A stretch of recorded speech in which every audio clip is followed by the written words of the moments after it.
and welcome to glennzb TV, the show that puts glennzb into your virtual headset. Yes, I'm bringing New Zealand to the world, and the world to New Zealand. And I'm so confused about the Emmys. I mean, the main thing I was confused... obviously a lot of people were confused as what the hell Sean Spicer was doing there, taking the piss out of himself. But the main thing that confused me was how many awards The Handmaid's Tale won, because I watched the entire series and nothing ever happened the whole time. I was waiting for something to happen and it just didn't. And it's 10 hours of my life I will never get back.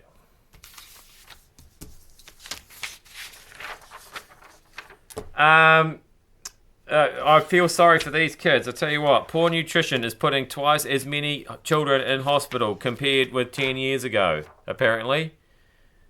Once again, it's one of these stories when I want to know exactly how many children are there compared to 10 years ago. Are there twice as many children? In which case, it's not a story. Don't know. But anyway, this is apparently due to food prices are too high for people to afford the good stuff. So they're just giving them chips or something. So the problem is they're having terrible food, and then it's a double-edged sword, because then they end up in hospital and they have to eat hospital food. Ugh. So imagine if they had to fly, like imagine if they're sending them to Starship, they've got to fly them to Starship, so they've been eating rubbish food that's made them sick, then they have to eat airline food on the way to eat hospital food. I'm feeling sick just thinking about it, to be honest. And more hospital craziness. The crimes of a man who faked his qualifications in Waikato are very rare. Mohammed, I feel like the Waikato DHB should have its own reality TV show, except it would just be too disturbing. It'd be more disturbing than embarrassing bodies, and it would just because it wouldn't be about the actual surgeries. It would just be in the administration department of the Waikato Hospital, and people would be horrified and shocked and dismayed, and they'd complain because it would be too graphic.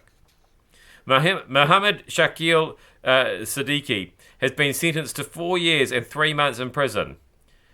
The 56-year-old faked his qualifications to get a job at the Waikato District Health Board as a psychiatrist. Now, Canterbury DHB Chief Psychiatrist Dr. Steve Duffy says it would be extremely difficult to fool the system. It's like you'd have to be, I don't know, some kind of psychopath. I feel like if anybody can tell if somebody is a pathological liar, it should be people who are hiring, like, presumably the psychiatrists hire other psychiatrists. And if those people can't tell if people are making stuff up, I don't know who can. Anyway, another nail in the coffin of basically, if there's something wrong with you in Waikato, get out, flee. And get to where they know how to run their hospitals. Finally, we've got some more Facebook features. Apparently now they're trialing in the States that you can snooze a timeline or a page or a group on Facebook. So if if they've gone on holiday somewhere and they're making you feel stink because they're there sunning themselves and putting up pictures of cocktails, and you're working a 50-hour week, you can snooze that for the duration of the holiday, apparently. Some other features I would like to see. If anybody ever posts a picture of their food on any kind of social media, you can push a button and they are then unable to access any of their social media accounts ever again. So they'd basically become persona non grata online. I think that should be a thing.